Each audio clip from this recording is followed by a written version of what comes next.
John, always up for a challenge, scoffed. "Haunted hotel? Please." His friends knew his weakness, daring him.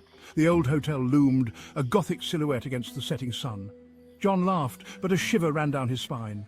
"One night," Mark said, "room 13, if you chicken out." John snatched the key, the metal ice cold in his hand. He pushed through the decaying doors, friends trailing behind. Dust motes danced in the faint light filtering through grimy windows. The air hung heavy, thick with the scent of mildew and decay. A shiver ran down John's spine. He could hear whispers, soft and indistinct, echoing in the stillness. John laughed nervously, trying to shake off the feeling of unease. His friends exchanged uneasy glances. The old iron-wrought elevator groaned as they ascended, each creak and groan raising goosebumps on John's arms. Room 13 was at the end of a long, shadowy corridor. The walls seemed to close in as John walked, the dim lighting casting eerie shadows that danced and flickered. The air grew colder as they approached, a distinct chill that cut to the bone. Each step felt heavier, the cold mist swirling around his feet, making his breath visible in the dim light. The door creaked open, revealing a dusty room, the furniture draped in white sheets. It was as if time had stood still here, the air thick with the scent of decay and neglect. John stepped inside, his heart pounding. He could feel eyes on him, watching even though the room was empty. The silence was deafening, broken only by the sound of his own breathing. A low moan seemed to emanate from the walls themselves. John spun around, his breath catching in his throat. The sound was haunting, like a whisper from the past, echoing through the empty space. "Nothing, just the wind," he muttered, trying to convince himself. But deep down he knew there was something more, something unseen, lurking in the shadows, waiting. Section 4, Midnight Hour.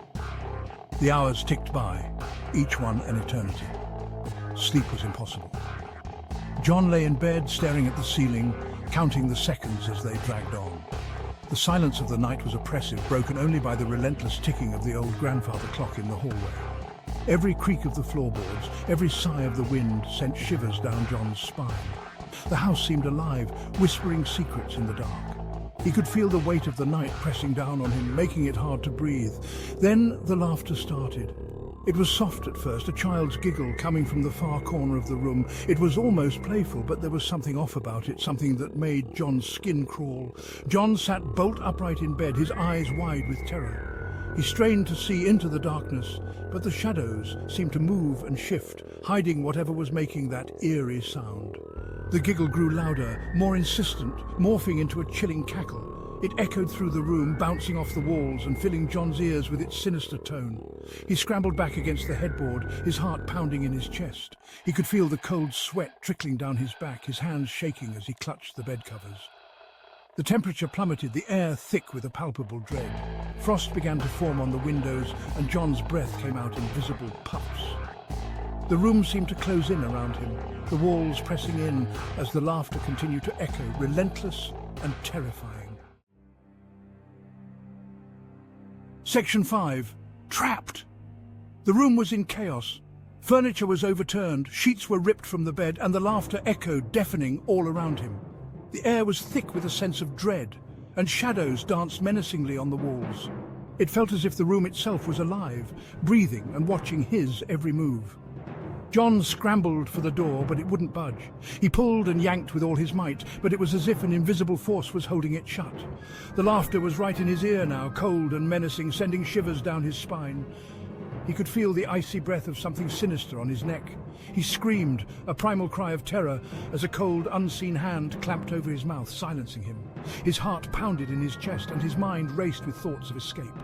The grip tightened, and he could feel the coldness seeping into his very soul. John thrashed against the unseen force, his eyes wide with terror. He could feel the darkness closing in, suffocating him. Then everything went black. The silence was deafening, and he was left alone in the void, trapped in a nightmare with no end in sight.